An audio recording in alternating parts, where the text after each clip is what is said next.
Hello everyone, welcome back my channel. Friends, इस video में संगम काल से रिलेटेड टॉप 50 प्रश्नों को ऑब्जेक्टिव टाइप में हैं उनको कवर किया गया है और ये एग्जाम की दृष्टि से बहुत ही महत्वपूर्ण प्रश्न है दोस्तों। तो चलिए देर ना करते हुए देखते हैं इसका पहला प्रश्न। फ्रेंड्स, अगर आप चैनल पर पहली बार आए हैं तो चैनल को जरूर सब्सक्राइब कर लें और बेल का आइकन को प्रेस कर दें, जिससे हमारी आने वाली वीडियो की नोटिफिकेशन आपको सबसे पहले मिल सके। तो चलिए दोस्तों देखते हैं इसका पहला प्रश्न। पहला प्रश्न दोस्तों कि संगम काल के चोल शासकों में सबसे प्रतापी शासक कौन था? तो फ्रेंड्स, सबसे प्रतापी जो शासक था वह था करिकाल। ए आंसर इसका सही होगा। नेक्स्ट है प्रश्न नंबर 2, पदित्यपत्तु निम्नलिखित में से किन राजाओं की स्तुतियों का संग्रह है? तो फ्रेंड्स, ये 6 राजाओं की स्तुतियों का संग्रह है, तो हमारा यहां पर आंसर सही हो जाएगा ए। प्रश्न नंबर 3, निम्नलिखित में से किस राजवंश का वर्णन संगम साहित्य से प्राप्त नहीं होता है? तो फ्रेंड्स, कदम का, चेर, चोल, पांडे, इनका हमें संगम साहित्य से वर्णन प्राप्त होता है, किंतु कदम का नहीं होता, इसलिए हमारा यहां पर आंसर सही हो जाएगा ए।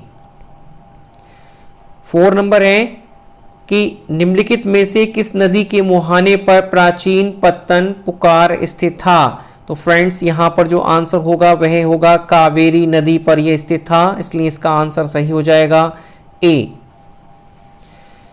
प्रश्न नंबर 5, दक्षिण भारत में संगम का प्रतिनिधित्व करता था? तो फ्रेंड्स, संगम का प्रतिनिधित्व किया जाता था कवि अकादमी के द्वारा, तो हमारा यहां पर आंसर सही हो जाएगा ए। प्रश्न नंबर 6, दक्षिण भारतीय प्रसिद्ध महाकाव्य कुरल का लेखक कौन था? तो फ्रेंड्स, दक्षिण भारतीय जो प्रसिद्ध महाकाव्य है कुरल, उसका लेखक था तिरुवल्लुवर, यानी सी आंसर इसका सही होगा। नेक्स्ट है प्रश्न नंबर 7, तमिलों के तीसरे महान संगम पीठ स्थित थी? तो फ्रेंड्स, ये स्थित थी मदुरै में, तो हमारा यहां पर आंसर सही होगा डी। प्रश्न नंबर 8, निम्नलिखित में से कौन सा संगम युग बंदरगाह नहीं था? तो फ्रेंड्स, इसका जो आंसर होगा 8वें प्रश्न का वह होगा डी, अलंगुलम। नेक्स्ट है प्रश्न नंबर 9, निम्नलिखित में से कौन पेरिप्लस ऑफ द इरेथ्रियन सी पुस्तक के लेखक थे? तो फ्रेंड्स, इसके जो लेखक थे उन्हें अज्ञात माना गया है, इसलिए इस प्रश्न का डी आंसर होगा।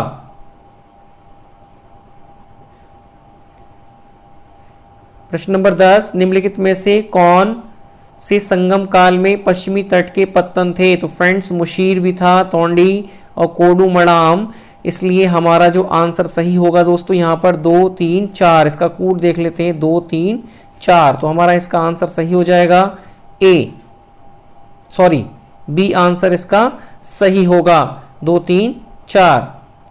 नेक्स्ट है दोस्तों, पेरिप्लस ऑफ द इरेथियन सी में उल्लिखित किस बंदरगाह में मोती पाए जाते थे?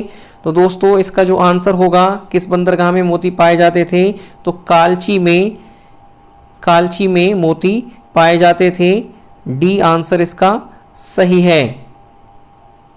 प्रश्न नंबर 12, संगम साहित्य में वर्णित कण्णगी? तो फ्रेंड्स, ये जो कण्णगी है वह तमिल महाकाव्य की एक नायिका है, इसलिए हमारे प्रश्न नंबर 12 का जो आंसर होगा वह होगा सी। नेक्स्ट है प्रश्न नंबर 13, संगम युग के क्लासिकल ग्रंथों की तिथि थी? तो फ्रेंड्स, इसका जो तिथि थी वह थी 100 BC से 100 AD तक, इसलिए इस प्रश्न का आंसर सही हो जाएगा दोस्तों डी। 14 नंबर है, तोलक का पीएम कैसा ग्रंथ था? तो फ्रेंड्स, तोलक का पीएम जो ग्रंथ था वह था व्याकरण ग्रंथ, इसलिए इस प्रश्न का आंसर सही होगा दोस्तों बी। 14 का जो आंसर होगा दोस्तों वह होगा बी।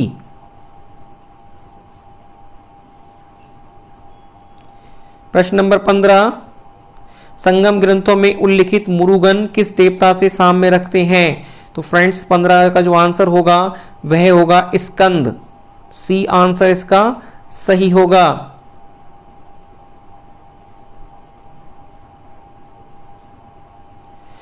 प्रश्न नंबर 16, निम्नलिखित में से कौन सा शासक चेर वंशीय है? तो फ्रेंड चेर वंशीय जो शासक है वह था सेनगुटवन, इसलिए इसका आंसर सही हो जाएगा ए।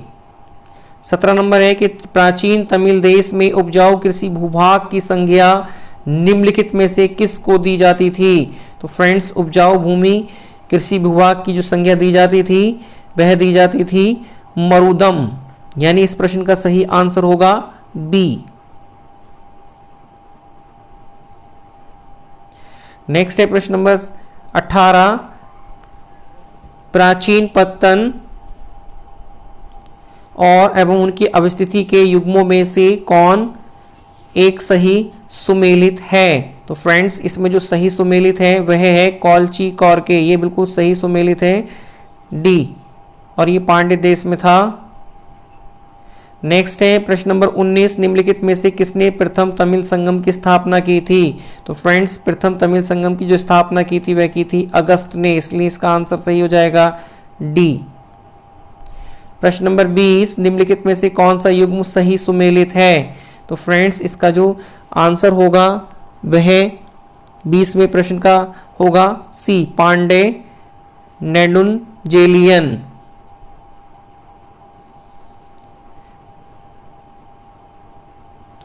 नेक्स्ट है प्रश्न नंबर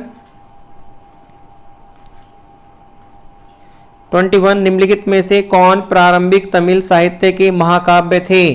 तो फ्रेंड्स इसके जो प्रारंभिक जो महाकाव्य थे निम्नलिखित में से, तो इसका जो आंसर होगा दोस्तों वह होगा डी, शिल्पाकादरी एवं मणिमेखले।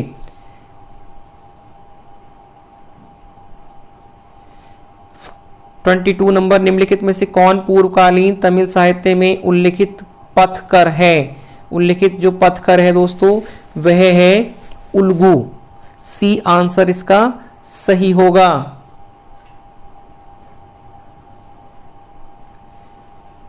23 नंबर, संगम साहित्य में उल्लिखित शब्द नडुकल का क्या अर्थ है? यानी नडुकल का क्या अर्थ है दोस्तों? तो नडुकल का अर्थ था स्मरण पुस्तक के अर्थ में प्रयुक्त इसका अर्थ माना जाता है, इसलिए हमारे प्रश्न का आंसर सही हो जाएगा बी। नेक्स्ट है प्रश्न नंबर 24, संगम काल में रोम और तमिलनाडु के बीच सघन वाणिज्य संबंध थे, अनेक वस्तुओं का रोम को निर्यात होता था, कि निम्नांकित में से कौन सी वस्तु निर्यात में शामिल नहीं थी? इसमें पूछा है कौन सी वस्तु निर्यात में शामिल नहीं थी, तो दोस्तों शराब उसमें शामिल नहीं थी, बाकी सब चीज़ों का व्यापार रोम से और तमिलनाडु के बीच में होता था। 25 नंबर, निम्नलिखित में से कौन सा तमिल संगम तमिलों का प्राचीनतम उपलब्ध ग्रंथ है? 25 नंबर है दोस्तों तोलक का पीएम, डी आंसर इसका सही होगा। 26 नंबर है, निम्नलिखित में से कौन सा एक युग्म सही सुमेलित नहीं है? तो फ्रेंड्स इस प्रश्न का आंसर होगा डी। ये सारे सही सुमेलित हैं।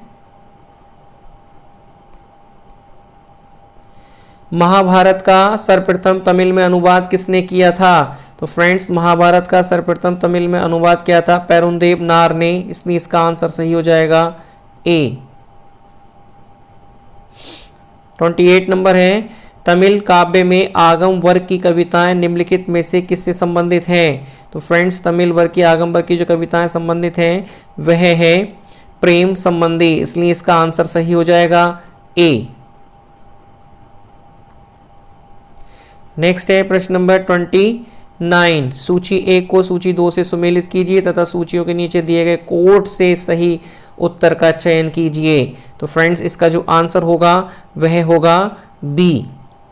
बी इसका सही आंसर है, यानी बी का तीसरा, यानी ए का तीसरा, तो हम ए को मिलाएंगे तीसरे से, यानी आखेट एवं खाद्य संग्रहण, और बी का पहला, पशुपालन, यानी मुल्लई का मतलब था पशुपालन, और सी का चौथा, तो हम लगाएंगे सी का खाद्य उत्पादन एवं भंडारण से, और नेथल का अर्थ था मत्स्य ग्रहण एवं संग्रहण से। इसलिए इस प्रश्न का हमारा जो आंसर सही हो जाएगा दोस्तों वह होगा बी। नेक्स्ट है प्रश्न नंबर 30। संगम युग में कणगी पूजा का प्रचलन था, यानी कणग्य आराध्य देवी थी। किसकी देवी थी? तो सतीत्व की ये आराध्य देवी थी, इसलिए इसका आंसर सही हो जाएगा दोस्तों बी। बी इस प्रश्न का आंसर सही होगा। प्रश्न नंबर 31। निम्नलिखित में से कौन संगम युग का लोकप्रिय देवता नहीं था? तो दोस्तों संगम युग का लोकप्रिय देवता निम्नलिखित में से गणेश नहीं था, इसलिए इसका आंसर सही हो जाएगा डी। निम्नलिखित में से कौन संगम युग में प्रचलित नहीं था? तो फ्रेंड्स संगम युग में जो प्रचलित नहीं था वह था गेहूं। डी आंसर इसका भी सही होगा। नेक्स्ट है 33 नंबर। तमिल साहित्य में यूनानी रोमन व्यापारियों को क्या कहा गया है? यानी रोमन व्यापारियों को क्या कहा गया है दोस्तों? तो इनको कहा गया है, यानी सब कहा गया है, सॉरी इनको कहा गया है यवन। बी आंसर इसका सही होगा। प्रश्न नंबर 34। संगम युग में चोल राज्य की राजधानी उरैयूर से पुहार स्थानांतरित करने का श्रेय किसको जाता है? तो फ्रेंड्स इसको करिकाल को जाता है इसका श्रेय, इसलिए इस प्रश्न का जो आंसर सही हो जाएगा बी। 35 नंबर। संगम युगीन किस शासक द्वारा पत्तिन पल्ले के रचयिता रुद्रकनार को 16 लाख स्वर्ण मुद्राएं प्रदान की गई थी? 35 का आंसर होगा दोस्तों ए, करिकाल के द्वारा, और ये सबसे प्रतापी शासक था चोल वंश का। संगम युगीन चोल राज्य में राजस्व यज्ञ किसने संपादित किया था? 36 का आंसर होगा दोस्तों सी, पेरूनर किल्ली द्वारा। नाम बड़े अजीब हैं दोस्तों संगम युग के, तो इसलिए आप जरूर इसको सही से याद कर लें। 37 का नंबर है कि संगम युगीन चोल शासकों का धर्म था। संगम युगीन चोल शासकों का धर्म था दोस्तों शैव, इसलिए इस प्रश्न का आंसर सही हो जाएगा ए। नेक्स्ट है 38 नंबर। श्रीलंका पर विजय प्राप्त करने वाला पहला चोल शासक निम्नलिखित में से कौन था? तो 38 का आंसर होगा दोस्तों ए, एलारा। नेक्स्ट है प्रश्न नंबर 39। संगम युगीन किस पांड्य शासक ने समुद्र पूजा आरंभ करवाई थी, यानी प्रारंभ करवाई थी? तो फ्रेंड्स इसका जो आंसर होगा वह होगा ए, नेडियोन ने। नेक्स्ट है प्रश्न नंबर 40। संगम काल में पलशाले अर्थात अनेक यज्ञशाला बनाने वाला की उपाधि निम्नलिखित में से किस शासक ने धारण की थी?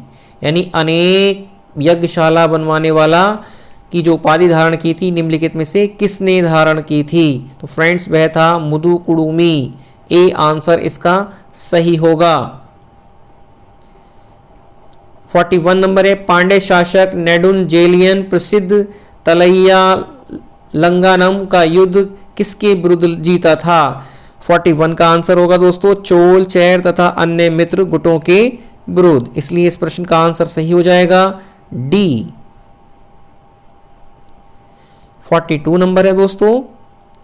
तमिल महाकाव्य शिल्पाकादरिम की नायिका कणगी की मृत्यु कहाँ हुई थी? तो फ्रेंड्स इसकी जो मृत्यु हुई थी वह हुई थी चेर राज्य में, इसलिए इसका आंसर सही हो जाएगा सी। इंपॉर्टेंट प्रश्न है दोस्तों, इसको जरूर याद कर लें आप। 43 नंबर। संगम युगीन शासक जिसे कुरुक्षेत्र में भाग लेने वाले सभी योद्धाओं को भोजन कराने के कारण महाभोजन की उपाधि मिली थी? फ्रेंड्स इसका आंसर हो जाएगा 43 का वी, उदयन जेरल। 44 नंबर है, संगम युगीन किस शासक ने हिमालय तक विजय प्राप्त की थी? तो फ्रेंड्स हिमालय तक विजय प्राप्त की थी करिकाल तथा नैदुनजरल अदान ने। डी आंसर इसका सही होगा। 45 नंबर है, निम्नलिखित में से किस संगमकालीन शासक ने पत्नी पूजा आरंभ की थी? काफी इंपोर्टेंट, तो पत्नी पूजा शुरू की थी सेन गुट्टवन ने। सी आंसर इसका सही है। 46 है, निम्नलिखित में से कौन सी व्यवस्था है संगम काल में जो कि सर्वाधिक प्रचलित थी? तो फ्रेंड्स इसका आंसर हो जाएगा ए, वस्त्र उद्योग। 47, संगमकालीन लोगों का सर्वाधिक व्यापार विदेशी व्यापार होता था, कहां से होता था? रोम से, चीन से, यूनान से, श्रीलंका से। तो फ्रेंड्स इसका आंसर हो जाएगा ए, रोम से सर्वाधिक संगम जो कालीन लोगों का व्यापार रोम से अधिक होता था। 48 नंबर है, सर्वप्रथम दक्षिण रोमन व्यापार का उल्लेख किस ग्रंथ में मिलता है? तो फ्रेंड्स इसे मिलता है नेचुरल हिस्टोरिका में, यानी ए आंसर इसका सही होगा।